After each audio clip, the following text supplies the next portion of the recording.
नमस्कार, दिन भर की बड़ी खबरों में आपका स्वागत है। मैं हूं अंशिता श्रीवास्तव। इस बुलेटिन में बात होगी संसद में मचे हंगामे की, सरकार पर राहुल के तंज की, जानेंगे यूपी बीजेपी के कार्टून से क्यों गुस्से में है किसान, और ममता के बाद अब लालू क्यों बने बीजेपी की बड़ी परेशानी। बात करेंगे राजस्थान में कांग्रेस को मिलती बड़ी राहत की, आईसीएमआर के बड़े दावे की, और बुलेटिन के आखिर में बात ओलंपिक में आज भारत के प्रदर्शन की। लेकिन तमाम बड़ी खबरों से पहले एक नजर सुर्खियों पर। दिल्ली विधानसभा में नए पुलिस कमिश्नर राकेश अस्थाना की नियुक्ति के खिलाफ प्रस्ताव पास। आम आदमी पार्टी के विधायक संजीव झा ने सदन में रखा प्रस्ताव। रिटायरमेंट के 3 दिन पहले अस्थाना को बनाया गया दिल्ली पुलिस का कमिश्नर। मेडिकल में मिलेगा ओबीसी ईडब्ल्यूएस के छात्रों को आरक्षण। मोदी सरकार ने आरक्षण को दी मंजूरी। ओबीसी के छात्रों को 27 और आर्थिक रूप से कमजोर वर्ग के छात्रों को 10% मिलेगा आरक्षण। फाइजर और एस्ट्राजेनेका यानी कोविशील्ड वैक्सीन लगवाने के 10 हफ्ते बाद कम हो रही है एंटीबॉडी। यूके के वैज्ञानिकों की नई स्टडी में हुआ खुलासा, बूस्टर डोज लेने की पड़ सकती है जरूरत।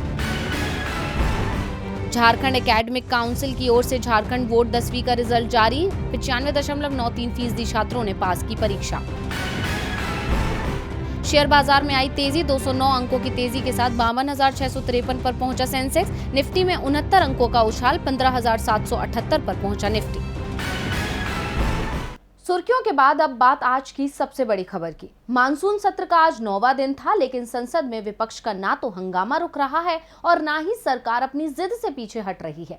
विपक्ष जासूसी और कृषि कानून पर चर्चा कराने पर अड़ा है और सरकार चर्चा से बच रही है। तो आज संसद में किसने की हंगामे की शुरुआत, सरकार और विपक्ष में क्या है दावे, और हंगामे के बीच भी कैसे पास होते गए विधेयक, देखिए ये रिपोर्ट। पेगासस को लेकर विपक्ष लगातार हंगामा कर रहा है। लोकसभा और राज्यसभा की कार्यवाही बुरी तरह से प्रभावित हुई है।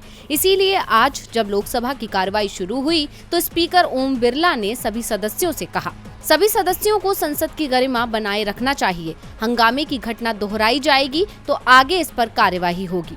स्पीकर की नसीहत और चेतावनी के बाद भी विपक्ष का हंगामा जारी रहा और आज का दिन भी हंगामे की भेंट चढ़ गया। विपक्ष ने साफ कर दिया कि जब तक सरकार चर्चा के लिए राजी नहीं होगी तब तक हंगामा जारी रहेगा। विपक्ष की ओर से मोर्चा संभालते हुए लोकसभा में कांग्रेस के नेता अधीर रंजन चौधरी ने कहा, भाजपा खुद लोकतंत्र की धज्जियां उड़ा रही है। अगर ऐसा नहीं है तो पेगासस मुद्दे पर चर्चा करने में उनको किस बात का डर है। विपक्ष ने बार बार गुहार लगाई है कि इस पर पहले चर्चा की जाए, लेकिन सरकार विपक्ष की बात नहीं सुन रही है। सरकार को विपक्ष की बात सुननी पड़ेगी। अधीर रंजन ने साफ कर दिया कि सदन चलाने की जिम्मेदारी सरकार की भी है। विपक्ष सिर्फ चर्चा चाहता है, लेकिन सरकार इसके लिए तैयार नहीं हो रही है। अधीर के आरोपों का जवाब देते हुए केंद्रीय मंत्री अर्जुन राम मेघवाल ने कहा, राज्यसभा में हमारे मंत्री का सुओ मोटो स्टेटमेंट था। राज्यसभा में स्टेटमेंट देने के बाद चर्चा होती है। उन्होंने मंत्री जी का वो पेपर क्यों फाड़ा, इसका मतलब वे चर्चा चाहते ही नहीं। एक ओर संसद के दोनों सदनों में हंगामा मच रहा था तो दूसरी ओर सरकार की चिंता विधेयकों को पास कराने की थी।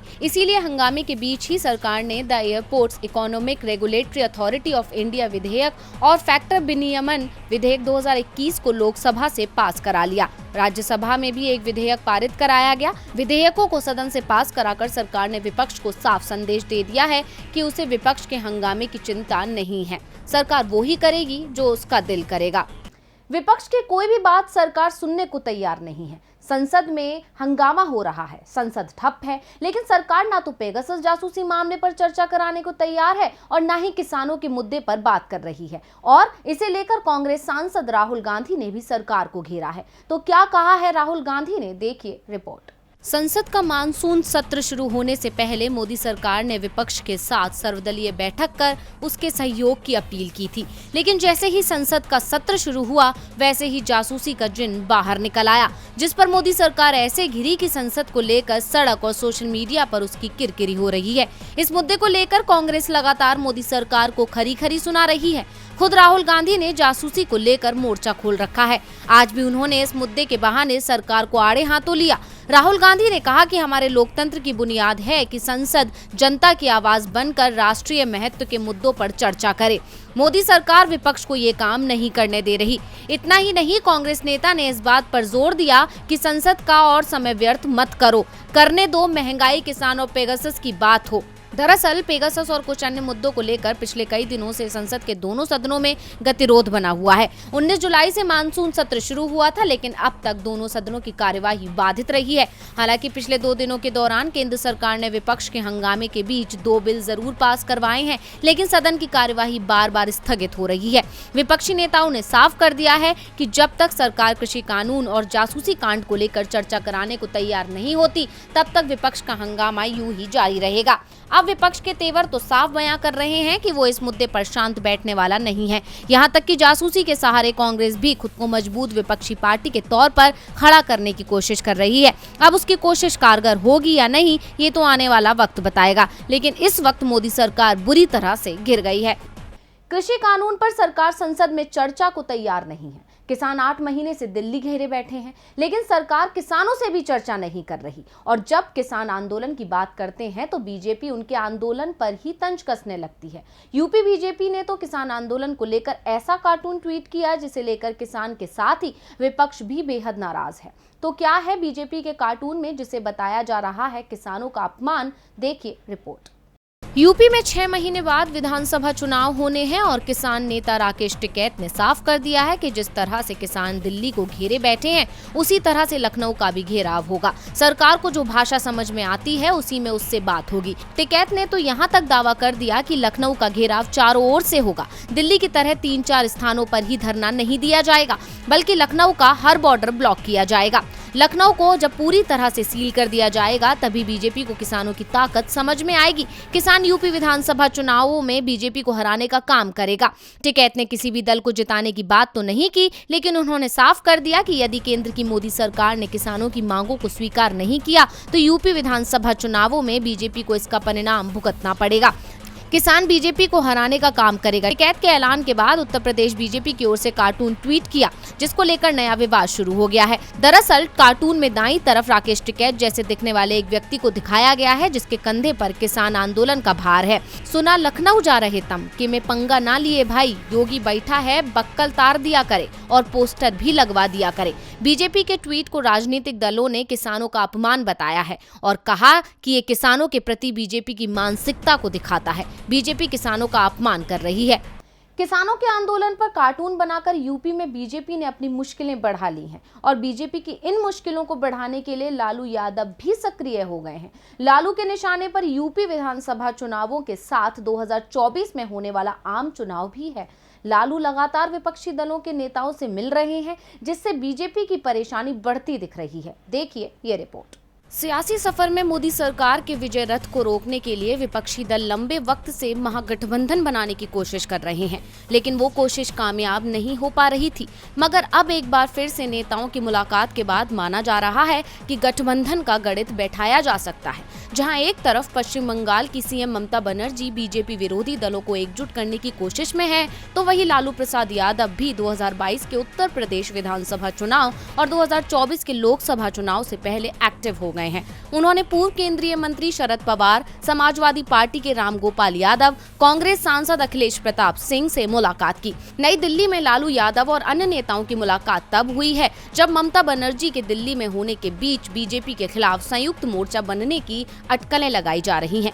कहा जा रहा है कि ममता से लेकर लालू तक गैर बीजेपी दलों को एकजुट करने में लगे हैं, ताकि सत्तारूढ़ पार्टी को मिलकर पटखनी दी जा सके, क्योंकि सभी पार्टियां इस बात से वाकिफ हैं कि बीजेपी को अकेले दम पर नहीं हराया जा सकता। इसके लिए साथ की जरूरत है और 2024 में होने वाले लोकसभा चुनाव से पहले पार्टियों को एक साथ लाने की जद्दोजहद की जा रही है। हालांकि इससे पहले साल 2019 के चुनाव में भी एकता की तस्वीरें सामने आई थी, लेकिन गुजरते वक्त के साथ वो धुंधली पड़ गई थी और सभी दलों ने अकेले अपने दम पर ताल ठोकी थी। इसका नतीजा ये निकला कि बीजेपी कलह का फायदा उठाकर फिर से सत्ता पर काबिज हो गई। लेकिन अब विरोधी दल ये चूक नहीं करना चाहते, इसीलिए अभी से दोस्ती की दास्तां को लिखने की कोशिश की जा रही है। अब देखना होगा कि क्या इस साथ से चुनाव में बनेगी बात। लालू की सक्रियता बीजेपी की परेशानी बढ़ा रही है, तो राजस्थान में सीएम गहलोत और पूर्व डिप्टी सीएम सचिन पायलट के बीच चल रही तल्खी से परेशान कांग्रेस को अब राहत मिलने के संकेत मिल रहे हैं। राजस्थान कांग्रेस प्रभारी अजय माकन पार्टी के एक विधायक से मीटिंग कर रहे हैं। इन बैठकों के बीच सवाल उठ रहे हैं कि क्या फिर से गहलोत और पायलट आएंगे पास, तो क्या है मीटिंग के मायने, देखिए इस रिपोर्ट में। राजस्थान में पिछले लंबे वक्त से सीएम अशोक गहलोत और सचिन पायलट के बीच विवाद छिड़ा है। हालांकि दोनों नेता एक दूसरे के खिलाफ खुलकर नहीं बोलते, लेकिन अंदर खाने क्या चल रहा है वो जग जाहिर है। ये कलह ही अब पार्टी के लिए परेशानी का सबब बन गई है। इसीलिए आलाकमान की ओर से लगातार विवाद को खत्म कराने की कोशिश की जा रही है। राजस्थान कांग्रेस के प्रभारी अजय माकन और कांग्रेस के महासचिव केसी वेणुगोपाल जयपुर में एक विधायक से मिल रहे हैं। अजय माकन विधायकों से 5 सवालों पर राय लेकर लैपटॉप में दर्ज कर रहे हैं। बुधवार को जयपुर, सीकर, झुंझुनू, बारा, कोटा जैसे कई क्षेत्रों के विधायकों से राय ली गई। अब अजमेर, नागौर, भीलवाड़ा, टोंक, उदयपुर, राजसमंद समेत कई क्षेत्रों के विधायकों की राय ली जा रही है। माना जा रहा है कि इस मीटिंग में दोनों गुटों के विधायकों को समझाने की कोशिश की गई है, जिसके बाद कहा जा रहा है कि विवाद जल्द खत्म हो जाएगा। हालांकि अभी माकन और वेणुगोपाल की अशोक गहलोत और सचिन पायलट से मुलाकात बाकी है। उसके बाद दोनों के बीच सुलह का फॉर्मूला कांग्रेस आलाकमान तय करेगा। वहीं इन अटकलों के बीच पायलट गुट के विधायक वेद प्रकाश सिंह सोलंकी का कहना है कि इस बार पूरा इलाज होगा, क्योंकि आलाकमान उनकी सुन रहा है। अब पायलट गुट के नेता के बयान से साफ है कि उनके तेवर नरम पड़े हैं, लेकिन ये तो आने वाला वक्त ही बताएगा कि सूबे में जारी कलह कब तक सुलह में तब्दील होती है। राजस्थान कांग्रेस की चिंता कम होती दिख रही है, लेकिन कोरोना संक्रमण को लेकर देश की चिंता कम नहीं हो रही है। Indian Council of Medical research यानी ICMR की ओर से चौथे सीरो सर्वे के आंकड़े जारी कर दिए गए हैं। सर्वे की रिपोर्ट चौंकाने वाली है, जिसे लेकर स्वास्थ्य मंत्रालय ने राज्यों को नसीहत दी है। तो क्या है इस रिपोर्ट में, देखिए। देश भर में जहां कोरोना की दूसरी लहर थमती हुई जैसी ही नजर आ रही थी, उसी दौरान 14 जून से 16 जुलाई के बीच Indian Council of Medical Research ICMR ने अपना चौथा सर्वे किया, जिसकी रिपोर्ट ने सभी को हैरान कर दिया। इस रिपोर्ट के मुताबिक देश की 2/3 से भी ज्यादा आबादी में एंटीबॉडी पाई गई है, जिसके चलते स्वास्थ्य मंत्रालय की तरफ से ICMR के दिशा निर्देश में अपनी खुद की सीरो प्रिवलेंस स्टडी कराने का सुझाव राज्यों को दिया गया है। साथ ही कहा गया है कि सीरो सर्वे के नतीजों को कोरोना के बेहतर नियंत्रण के लिए इस्तेमाल किया जा सकेगा। इससे पहले भी ICMR 3 बार सीरो सर्वे कर चुका है। ICMR के DG डॉक्टर बलराम भार्गव ने चौथी सीरो रिपोर्ट जारी करते हुए कहा कि अभी भी 40 करोड़ आबादी कोरोना से सुरक्षित नहीं है। सर्वे में शामिल 6 से 17 साल के आधे से ज्यादा बच्चों में भी एंटीबॉडी पाई गई है। इसका मतलब हुआ कि दूसरी लहर में संक्रमण ने बच्चों को भी प्रभावित किया है। इस रिपोर्ट के अनुसार देश के 21 राज्यों में किए गए एक सर्वे में 79% एंटीबॉडी के साथ मध्य प्रदेश सबसे आगे है, जबकि सिर्फ 44.4% एंटीबॉडी के साथ केरल सबसे पीछे है। और सबसे ज्यादा कोरोना के मामले फिलहाल केरल में ही सामने आ रहे हैं। और बुलेटिन के आखिर में बात ओलंपिक में आज भारत के प्रदर्शन की। टोक्यो ओलंपिक का आज 7वां दिन है। आज भी भारत को कोई पदक नहीं मिला, लेकिन भारत को तीरंदाजी, हॉकी, बैडमिंटन और बॉक्सिंग में बेहतर प्रदर्शन ने मेडल की उम्मीद जरूर जगाई है। तो कैसा रहा ओलंपिक में भारत के लिए आज का दिन, जानिए इस रिपोर्ट में। ओलंपिक में आज भारत की शानदार शुरुआत हुई है। बैडमिंटन में PV सिंधु ने डेनमार्क की मिया बिल्चफेल्ड को हराकर क्वार्टर फाइनल में अपनी जगह बना ली है। अब सिंधु कल क्वार्टर फाइनल में जापान की अकाने यामागुची से भिड़ेंगी। तो वहीं पुरुष हॉकी में भारत ने दमदार प्रदर्शन करते हुए रियो ओलंपिक की चैंपियनशिप अर्जेंटीना को 3-1 से हरा दिया। भारत के तीरंदाज अतनु दास टोक्यो ओलंपिक में मेडल जीतने के बेहद करीब पहुंच चुके हैं। उन्होंने पुरुष व्यक्तिगत के अंतिम 8 में जगह बना ली है। अतनु ने अंतिम 16 के मुकाबले में कोरिया के दिग्गज तीरंदाज और 2 बार के ओलंपिक गोल्ड मेडलिस्ट जिनिएक ओह को मात दी। अतनु ने 6-5 से ये मैच अपने नाम किया। ये मुकाबला शूट आउट तक पहुंचा, जिसमें जिनिएक ओह ने 9 और अतनु ने 10 का स्कोर कर जीत हासिल की। बॉक्सर सतीश कुमार ने 91 किलो वर्ग के अंतिम 16 के मुकाबले में जमैका के रिकार्डो ब्राउन को मात दे दी। उन्होंने 4-1 से ये मुकाबला अपने नाम किया। सतीश ने पहला राउंड 5-0, दूसरा और तीसरा 4-1 से जीता। इस जीत के साथ सतीश कुमार क्वार्टर फाइनल में पहुंच गए हैं। भारत की स्टार मुक्केबाज MC मैरी कॉम को कोलंबिया की विक्टोरिया इनग्रिड वेलेंसिया ने हराया। 5 में से सिर्फ 2 जजों ने ही मैरी कॉम को बेहतर माना और वेलेंसिया को 3-2 से विजेता घोषित कर दिया। इस हार के बाद भी भारत की उम्मीदें अभी भी बची हुई हैं। अभी तक भारत को एक सिल्वर मेडल के अलावा कोई अन्य मेडल हासिल नहीं हो पाया है। तो आज इस बुलेटिन में बस इतना ही। देखते रहिए DV लाइव। नमस्कार।